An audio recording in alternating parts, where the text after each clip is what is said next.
Hey Roanoke, welcome back to another episode of If You Noke, You Know, a municipal podcast brought to you by the City of Roanoke. I'm your host, Carol Corbin, and I'm here to bring you all things Roanoke. On If You Noke, You Know, we go behind the scenes and we give you more information about the good and interesting things happening around the Star City.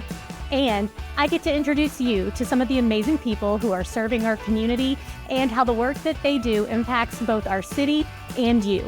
Quick reminder that this year we are also incorporating more video content, so you should really head over to YouTube to see this awesome set that's provided by Roanoke Valley Television. If you're not watching this on YouTube, it may be a lovely 73-degree day outside, but I'm here in my Roanoke Public Library's fleece and my Snow Fighter stocking cap because we have Transportation Manager Dwayne and Field Operations Manager Michael Venable here to recap the 2024-2025 snow season. Dwayne, Michael, welcome to If You Noke, You Know. Hi, Carol. Thank you. Hi. So part of this podcast is a way for us to introduce our community to city staff. So can you give us a brief introduction? Yeah, I'll start. So my name is Michael Venable. I've been with the city almost 8 years now. Spent all of my time in public works, doing a varying degree of different things. Here recently, this is probably the first full year that I've been completely involved in the snow removal operation. I've had some fringe involvement in the past, but this was the flagship year as far as my full involvement. What have you done outside of snow removal? So for a long time, I managed field operations in our stormwater division. I've spent some time doing some other roles in our capital improvement program, and mainly a lot of the maintenance and betterments that we have around the city. Okay. Dwayne? All right, so I'm Dwayne Dardenne. I'm the Transportation Division Manager. I work with Michael very closely. I've been with the city now for 24 years. Most of those have been with the snow removal program. While I was in stormwater for about 6 years. I was not involved in snow, but before that and after that, I was in snow. Gotcha. So you are the most senior employee at the table. Careful, Carol. I'm not that old. I'm right there with you. Creeping up to 20. I'm right there. So most of us start thinking about snow in December, maybe like November if it gets kind of chilly. But when does the city start thinking about snow? Dwayne? Yeah, that's a good question, right? I don't think we ever really stopped thinking about snow, but as far as the official start of the season prep, we look as early as like September when we start to schedule out our snow prep operations. We do several days of snow training, and that is we recap previous events. We talk about procedures and operations. We meet teams and assign roles. We go over what those the different routes and different obligations look like with the duty. So yeah, ours start a lot sooner than the cold weather officially hits. And when we talk about snow training, what does that look like? Like, how long are we training staff? Yeah, so to that point, we've already started making plans for next year's snow removal. We've already picked the dates for our snow training day. That's the first Friday and the second Friday in November. That's when we will do our annual snow training days. So the first one is more of a classroom style that we spend almost all day with the new operators, existing operators, reviewing what they do, how they do, why they do what they do. And then the second day is in the field. It's about a half day, but we do that over at the Berkland Center, and that's more of a hands-on, whether it's putting their chains on or how to actually plow snow. We have a snow plow course, lots of hands-on opportunities. Well, and I had the privilege of being at snow training for the first day this year. And one of the things that you mentioned really stood out to me, which was even if we're not expecting a lot of snow, we can't not train for it because we would rather be prepared and not need to do it than to have a snowstorm and have operators who don't know what to do. Yes. Which I think was really poignant because I think some people might think, oh, we've been 5 years without any snow. Why are we, training people to do this? But that really stood out to me, especially because this year, I remember going into snow season, we were thinking, it's not going to be too much. What was it? El Nino, La Nina? It was one of them. They were telling us it was going to be like not a big season. Right. And not that it was huge, but we had some snow this year. What did the season look like? Yeah. You're exactly right. It was a grab bag. We forecasted that it was going to be a light year. It was one of the coldest that we've had in several decades, one of the iciest that we've had in a long time. And so you're exactly right. While we say, hey, we don't necessarily need to be too worried about this season. All it takes is one. So with this cold weather, if it was just a big enough storm to come through, we could have got hit pretty hard. But as far as snowfall, it wasn't. It was one of those kind of down years again. But again, we had a lot of conditions that could have turned either way. And again, ice removal and preparation is its own unique animal in itself anyway. So yeah, it was not easier or harder, but it was certainly different. Give me an overview, Dwayne. So we have an event. What does that look like with personnel and staff? Who are we scheduling? How do they know where to go? What does that look like? Sure. So it's a pretty big operation. Most folks don't understand that there's 125 people throughout the city that work on snow, whether that's the mechanics, whether that's the inspectors, whether that's the people actually behind the plows and operating, or people behind the phones. I mean, there's a lot of folks involved. We do we call it a snow Zoom, because Zoom was what we were doing before we had Teams. But we do that, and there's usually at least 25 or 30 people on that call, and we try to schedule, this is when we're coming in, this is when we expect the precipitation to start, and here's all the backstory things that we have to think about before snow actually hits the ground. And we sort of have the city zoned out, and we know that there are operators on day shift for this zone and night shift for this zone, and day shift for this zone and night shift for that zone. And then we also have people that are looking at our greenways and our sidewalks. We've got salt spreading, we've got plowing. I know way more about snow removal. I've decided that I'm going to be like not an expert in anything, but like a jack of all trades. Yeah, I don't like, know over here. You got it all. I said that to engineering the other day. I was like, I know just enough about traffic engineering to really get myself in trouble. I'm learning. But so yeah, when we have these snow Zooms, during that time, you're looking at the forecast, you're looking at staffing. How often do we have these calls when there's a snow event?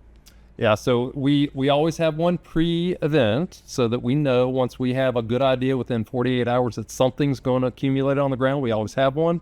And then once the snow begins to fly, we kind of have an update of this is where we are, this is the progress we've made, especially on larger events. That way folks know what progress we've made. Valley Metro is usually on the call. Roanoke City Public Schools is on the call. All those folks are involved so that everybody knows what everybody else is doing. Which is amazing to sit in on these calls and make sure everybody, it's like this big machine, and just if somebody isn't on the call, it's like, okay, we're missing this piece. We need to follow up with them to figure out what's going on. With that being said, can you kind of explain to us what the snow season looked like this year? How much did we get? How many events? What are we looking at for this year? I think we registered 6 official events, and like we talked about, it was about 8 inches, 9 inches of snow accumulation that we registered, over an inch of ice, which again feels like a small number, but when you talk about even a quarter inch of accretion of ice on the roadway, it causes some serious hazard conditions. So it amounted to almost 5,000 man hours of operation time for the events. So when we break it down like that, it was a pretty hefty commitment to this season. We put down over 30,000 gallons of salt brine, utilized 4,000 tons of salt to do that. And that was in a season where it was actually hard to come by salt. You know, there was a lot of localities, VDOT included, that were fighting to get the salt reserves that they needed to perform these operations. So we're fortunate enough to, you know, kind of be able to run these operations and kind of have that preparation. And it was a successful season all around. And can I ask, so in the city, we have our own snow removal operations. Obviously, it's sort of spearheaded by transportation, but as you've mentioned, it is a big team to get this done. How or why is it in the city that we have our own snow removal when some localities, they'll contract it out, they may work with VDOT? What made us decide to do it this way? Yeah, so the short answer is we're required to. So local cities, independent cities, are required to do their own snow, whether they contract that or do it in-house. That's up to them. We have actually used both. We've used contractors and we've used in-house. Contracting is usually a small percentage. In the last couple of years, we really haven't been successful in getting contractors to apply or to put a bid in, all that. But yeah, any independent city is responsible for their own snow, just like we maintain our own city streets. Gotcha. So maybe like towns and counties could potentially work with VDOT, but cities need to take care of it themselves. And I mean, and obviously you guys have it down to a science, so why wouldn't we do it ourselves? Sure, it's kind of forced us to be that way now. So. Sure. I mean, you guys are amazing. So when we're in the event, the snow is falling, we have people boots on the ground. How are we prioritizing what streets we're getting to first? Yeah, so our performance metrics we start with arterials and collectors, and what does that mean? That means the main streets that carry the most traffic volumes. That's our first priority. Within 24 hours, we get those done. That includes the Valley Metro route. So that's priority number one. Okay. Priority number two, once we finish with our arterials and collectors and the Valley Metro routes, that's residential streets. So we have another 24 hours from the end. Let me back up. So within the 24 hours of snow falling, that's when we have to get the arterials and collectors and Valley Metro routes done. So that's the first 24 hours. Once we're done with arterials and collectors and snow routes and arterials, collectors, and bus routes, then we have another 24 hours to get the residential streets done. So that's priority two. And then priority three is greenways and sidewalks. Now, when I say sidewalks, that's just sidewalks that adjoin bridges or parks or other city-owned parcels. It's not all sidewalks within the city. Parcel owners are required to remove snow from sidewalks adjoining their parcel. And another thing I learned, again, why are you here? If you are clearing the snow from your own sidewalk, please don't shovel it back into the road, because then we have the snow plows coming through, plowing it back onto your sidewalk, and it's just a war we don't want to be in. That is correct. So where should we shovel it? Should we shovel it sort of into the little median, like the grassy area, or if there isn't, like more towards the building? Where's the best way to send it? Yeah, certainly to the right, because as plow comes from the left to the right, if you shovel it to the left, it will get pushed back into your driveway. If you shovel it to the right, then it will go further down to the neighbor's property ID instead of yours, right? Anytime you can put it in the grass, it's the easiest, right? So not just applying to sidewalks, but your driveways as well, right? As Dwayne's alluding to, when we come through, we oftentimes push people's snow back into the end of their driveway that they just fought so hard in order to be able to leave their house. But if you do what Dwayne said, air it to the side of the right when you're coming out of your driveway, or again, the more you can put to the side and not down to the end of the driveway is more ideal. And so for folks who don't have driveways or on-street parking is where we're looking at, how can we manage around vehicles that are on the street when obviously we need to get snow plows down the street? How can we be helpful to you guys to help make sure we get the roads cleared as quick as possible? Yeah, I mean, our push is always going to be, if you can get it off the road, please do so. So oftentimes folks will utilize, they do have a driveway, or maybe they've got enough room for two, but because of convenience, they park one and they put one on the side of the street. It is often as frequently as you can get them off of the road when we're going to come and plow after a snow event is the most ideal. If not, it's likely that it's either going to get pushed in or some form of that. So the most you can get it off the street, the better. So if you can't get it off the street, park on one side of the street, work with your neighbor so everybody parks on one side. That will allow us to get what we can, and then you can park on the other side and we'll come back and get the other where it is. So yeah. That is a coordinated effort. It's a dance. It is a dance, absolutely. Yeah. Wonderful. So when did snow season officially end? Like, do we consider it the end back on, the last event? Were we still, prepped and waiting as we were going? What did we say this one was over? So I have been, in my 24 years here, there has been a snow on April the 1st, and that was not an April Fool's joke. That was actually, we did have snow. It was a Sunday. I was actually in church with my mom, but anyway, we did have snow on April the 1st. So typically by April 1st, we call it done. We do look at the forecast before that, but generally it's April 1st. We just don't know until we're there. Gotcha. So when you say look at the forecast, I know we've got a lot of great meteorologists around here. We've got the National Weather Service, but what other types of services are you guys looking at? We utilize everything that we can. I mean, the city pay for a DTN. It's called DTN Weather Service that is most accurate to our local area as possible. So we utilize a couple different things because some of the other local radars are a little bit more broad or generic. This gives us the opportunity to live interact with meteorologists that do a deep dive into several different conditions and try to do some projections as to what kind of precipitation we're going to see, what the volume looks like, what the timing looks like. So that DTN forecast is usually our strongest tool with that. But again, we utilize as many resources as we can with that. And that's put on by, is that USGS or is it? It is not. Okay. No, it's DTN is a custom forecasting service. They specialize in emergency management and DOTs and airports. That's what their bread and butter is, and they do it across the country. Gotcha. Yeah. So, I mean, you guys are really using every type of weather service you can, putting the pieces together. Again, it's not over till it's over, and the snow isn't falling till it's fallen. So, yeah. Now, Michael mentioned USGS. Now, we do have temperature sensor gauges that are on USGS gauges here and within the city, so we can actually see what the pavement temperature is at any given time throughout the winter, and that helps us understand what the pavement temperature is. Is it above freezing, below freezing? Is it rising? Is it falling? How close are we? Some of those help us determine when to put salt down, when not to put salt down, when to put salt brine down. All those different types of variables help us with what we're doing and how we do it. You don't have to put on a master class or anything, but help me out, because I did see we had quite a few armchair snow removal experts talking to us online this year. And what is the determination of when we're going to put down salt, when we're going to put down brine? How are you making those decisions? Yeah, so really there's as Dwayne mentioned, that the pavement temperature is a great indicator for that, because it is commonly known, or not, maybe not commonly known, but amongst this operation that sub 15 degrees or so Fahrenheit is the sweet spot where salt no longer activates. It's too cold to activate. So if pavement temperatures are cold or they're trending that way, we won't put salt applications down, because it's going to be useless. So there's things like that we consider, again, when we talk about brine, when we're talking about floating right around the freeze point. That's when we know that we're going to need to start addressing some of our trouble spots or some of our locations that are shaded areas or lower elevation. So the pavement temperatures in particular really kind of help guide what our application process is.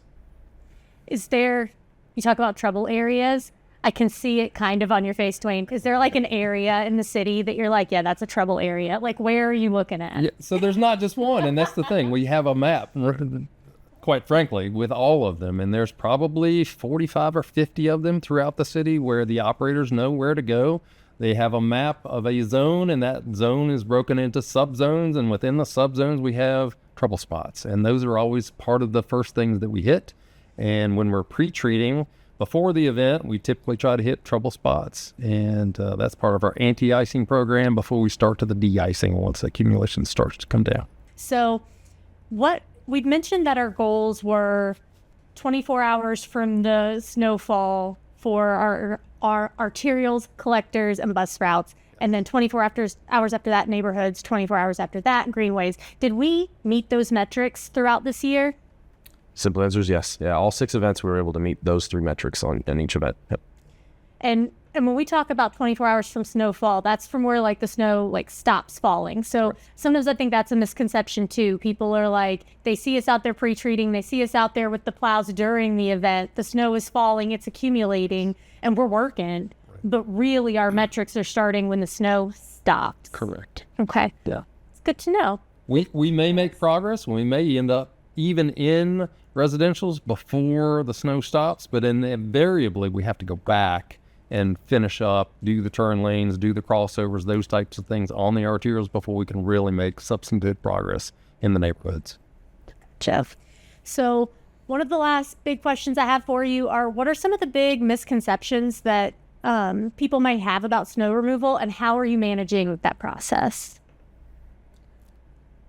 Gosh, yeah. I mean, I'd love to hear all of the misconceptions. I think one of the things that we just talked about, which is this ongoing effort, I think it's just worth noting the time that we spend to do it, right? So from really before the first snowflake falls to at least a day or two after the final one falls, or again, when we talk about our metrics, almost 3 days, we have staff that are working 24 hours a day. So we run in 12-hour shifts. We essentially have half of our 125 split between those shifts. Now, again, some of those are day shift greenway and sidewalks, and those are only during day shift. Our facilities that help with a lot of our parking lots and things like that in libraries and other public facilities, Those only operate during the day, but we have a lot of staff that works at night. We have phone calls all day. We are in regular communication with dispatch. So there is something going on all the time. And I think the misconception is, I haven't seen anyone in my neighborhood. They've forgotten me. They've left me, whatever that looks like. But we have a pretty rigid structure. So again, to Dwayne's point, even if during the event we start to kind of transition into neighborhoods, our primary focus is going to be to get back out on the arterials and get those cleared, and then move in a systematic approach throughout the neighborhood. So I think that's a big one that I've seen, where folks just don't recognize how much time and effort is really put into it. And then I think another big misconception, I hate to kind of jump in, but is again, what you alluded to is the idea that we run our own operation, and the reason why we do it, and really what we've owned to it, right? You talked about us kind of being pretty good at it. We certainly appreciate it. We're trying our best, but there's a lot of moving pieces that go in with that, right? We recently, a couple years ago, installed this salt brine making facility that allows us to be a little bit more efficient with our pretreatment, both from a cost standpoint and a salt usage standpoint. Again, we manage our own salt storage. So again, locally, a lot of folks, especially if they're VDOT run, they'll need to borrow from different locations. We, like we talked about earlier, weren't really at the mercy of some of these salt shortages. So we manage it, start to finish. We've got folks on the phones handling interactions with citizens when there's specific issues that are needed. Dwayne alluded to the fleet maintenance aspect of it. We have 2 shops that run 24/7 too. We've got a shop that focuses mainly on the vehicles and the equipment, and then we have a shop that focuses on our plows and our attachments and our salt spreaders and all those things. And those are fully staffed full-time as well. And so a lot of moving pieces with that as well. Yeah, I would just add that I think sometimes people underestimate even a 1 or 2 inch event, what that requires and how many folks are involved, and all the staff time that goes behind the scenes that they don't see. They see the one operator in their neighborhood, and arguably it's never quick as they want it. And we get that, and we understand that we are doing our best with all the resources that we have to get there in the timely manner that we can, meeting our performance metrics, because we have, and we've done a pretty good job. We've got some really great operators that we wouldn't trade for anything. And I think that's only because we've been doing this a long time, and we've got some good folks involved. And it's heartening to see when we get the kudos from folks, because a lot of times we just hear a lot of complaints, and it's not for lack of effort on our part. We're getting there. We'll get to you. I promise. Right.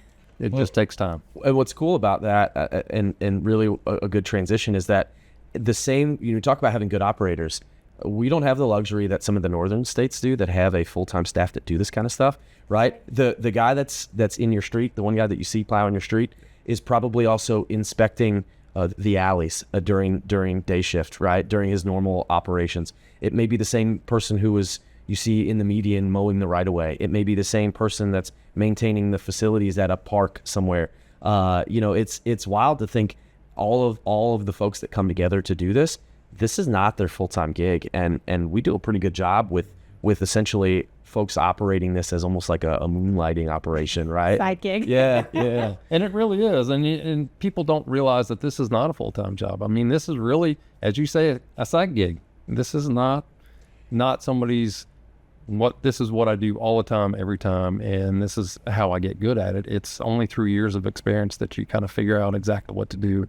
6 events, if you think about only trying to do something 6 times in a year, how good do you get at it that first year? It takes several years to kind of get into the rhythm. And you come back the second year, you're like, what'd I do again? Exactly. And I loved that when I was at the snow training, because you sort of had everybody like, how many snow events have you done? How many snow events have you done? And then you have folks in zones where you've got a veteran who's been here, 7-8 years, has been through some events, sort of working with the new guy who this is his first or second year. And I love to see the mentor aspect of that as well, sort of passing down that knowledge and best practice. That was very cool to see. Well, we are almost done. I appreciate you guys being here so much, but now I have the questions that I didn't prepare you for. And they're doozies, so prepare yourselves. I just thought we were prepared for the first one. So this year, the city had a little fun with our snow season, and we did a snowplow naming contest. How many knew that was of the coming. snowplow names can you remember? Oh, goodness. Control, Salt, Delete, Cleopatra. My favorite. I don't know what else was it. There was 12, right? Yes. Plowy McPlow. There's There another was. good one. Was there a Sir Plows or something along? I think there was. Like, semi-flat, yeah. Sir Plows a lot was there. And I don't know, Carol. You'll have to give us the answer. I know you got it. And we also had Austin Flowers and Led Zeppelin and Fleetwood Mac. Yeah, that was. Yeah, that one was a good one too. You guys were there. You're almost there. You get a pass because you're clearing the roads, you know. But We need to get better at utilizing the names that we work so hard to get. We too often revert back to 78, 42, and that's just an old habit we'll have to break. well, the person who doesn't do that happens to be your boss, Mr. Campbell, who will send me photos throughout a snow event and be like, you know, Fleetwood Mac is on Orange Avenue. And I'm like, yeah, it is. We're going to keep that up here. So that's a lot of fun for me. And I hope that everybody in the community also has fun with that when they see the plows coming down with the fun names, knowing that they were a part of it. So, summer or winter? Context. Summer or winter? Summer. I like both, honestly. You can't. You can only have one. So I enjoy winter. I don't like to work snow removal, but I certainly enjoy to play in the snow. We go to Colorado and we ski, and we love to do that. So I do that, but summer is just as good. I enjoy playing in the warmth too. Okay. My favorite part about the snow is being inside looking at it out the window. That's my favorite part about this. Well, and do you even get to do that anymore? No, I don't. You know, Carol, you asked before about things that people don't realize. Now, some of our folks that are on night shift snow event, they do not get to play in the snow with their kids. And I know that. And we've had folks work for decades. My older kids, I never got to play in the snow with them. That's just not the way it worked. I mean, I was here doing what I had to do during the day shift. So it's something that folks don't think about very routinely. That The is true. implication and life implications of that. That is true. I will say that when there are snow events now, my first thought is, well, I guess I need to grab my laptop. Like, it becomes like my favorite. So my favorite tradition when it snows is we don't have like a lot of sweets in my house, but when it snows, we make cookies. And like, we'll be watching the forecast, like, do we need to make cookies? Are we going to get to make cookies? If you weren't working, what would you want to do in the snow? What would be your sort of like, you know, go-to event? Mine's easy. I'd like to go snow skiing. So that's, You can't snow ski here. Where are you? or snow you can easily here. Sure. Where are we snow skiing? Well, you got to drive to snowshoe. Or No, but I mean here. Like, you, In Roanoke? yeah, you're at your home and it's snowing and you don't have to work because, I don't know, there's an act of craziness. But what are you doing? Well, you know, the 6 years that I was in stormwater, when I was not part of the snow program, that's when my youngest son was at home and he was a kid, and we'd go outside and play in the Nice. snow. That is definitely the best. And I was happy and joyful that I got those years with him when he was that age. Yeah, and I'm in the same boat. My kids currently are 7 and 5, and they are in the sweet spot for wanting to be in the snow. And the moment anything accumulates, they want to make a snowman or a snowball out of it. And they don't realize that, again, a quarter inch of ice is dangerous for roadways, but it's not suitable for snowmen. And for whatever reason, they still want to go out and do it. And I share in that excitement. So that's essentially what I would do. And again, because I'm not the biggest fan of cold, I appreciate that they are about done in 30 minutes or so, and we get to go back inside ourselves. And then we can snuggle up and drink hot chocolate. Do they know that, like, Dad knows when it's going to snow? Like, are they like, come on, Dad, like, is the snow coming? They're not quite there yet, right? Maybe They're like middle still. school, they're going to be like, hurry. Oh, do we have school? Yeah, tell us, do we have to go to school? Can I sleep in, stay up late, kind of thing? Yeah. Yeah. Right now, they're still shocked every time it does snow, and then, yeah, it's still just weird to them. But yeah. Yeah, it's very fun. Okay, so do you want one big snow? And by big snow, I mean like 8 inches plus in one event, or several small snows. So 1 8-inch or 4 2-inch. A 1 8-inch, no question about it. Yeah, 8-inch, honestly, we can handle pretty well. I get nervous when it's more than a foot. 15, 18 inches, we've lived through those. 20 inches, we've lived through those and done it, and it is not fun. That's when you have to have a motor grader and a bulldozer, and that's what you're plowing streets with up in South Roanoke. That's when people really get upset, when we don't get to their neighborhood in 24, 48, 72 hours, and it just takes us a long time. Those events are not fun. When's the last time we've had something like that? 2018 was the last big event that we had. Oh, I remember that because we actually closed, because we didn't close very often for inclement weather. That's right. I do remember that. Yeah, and so things like we actually have to load snow out of downtown in dump trucks and haul it off to offload it somewhere. And so, yeah, that kind of operation is tough. But again, 8 inches, like Dwayne said, it's manageable. Yeah. The 2-inch event almost requires the same amount of effort, and you've got nothing to push. And you know, again, for residents, they've got nothing to play in. So one good 8-inch snow, let it be a good time. We'll come in and we'll push it, and it may be a little bit longer than one of those 2-inch events, but it's certainly tolerable and easy to manage. Plus, then we get the other 3 days off. Well, okay, I was going to say 1 8-inch snow since you chose the big snow, but one 15-inch snow or a 1/4 inch of ice.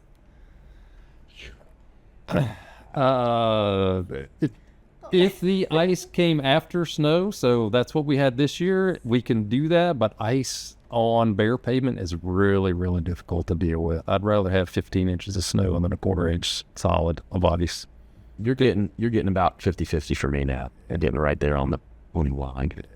Because then you're talking down power lines and people without electricity. I mean, there's just a lot of complications with the ice. And speaking of that was the end of my spicy questions. They weren't even that much. But speaking of that, so how does that impact your operations when now we're also dealing with down power lines, trees being down? How does that affect what you're doing? Because it's hard enough, and it's enough just to be like, okay, we're getting these streets and then the neighborhoods and then here, and now we have to deal with, we've got trees blocking every 8th street. Well, Michael alluded to it earlier, right? The same guys that do tree work do snow removal, so they do one or the other.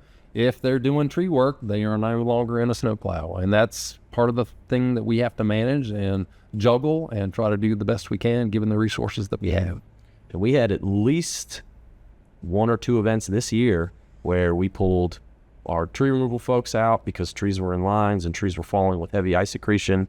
We pulled our what we call our barricade on call, so they need to be out there, and they're the first responders to close an intersection or help safen a roadway. And then our signal shop that deals with all of our traffic signals. When power's out or something's going on with those, oftentimes those are affected too. So yeah, there's a lot of subgroups that end up having to pull out of the snow removal operation, and they're dual duty at that point. So, and again, we talk about day and night shift. Some of those guys may be on the night shift having to respond during the day or vice versa. So it's ice is certainly a complication more so than it is an impact to the roadways, but it's beyond that. It's really a complication. All right, no ice. More ice. Got it.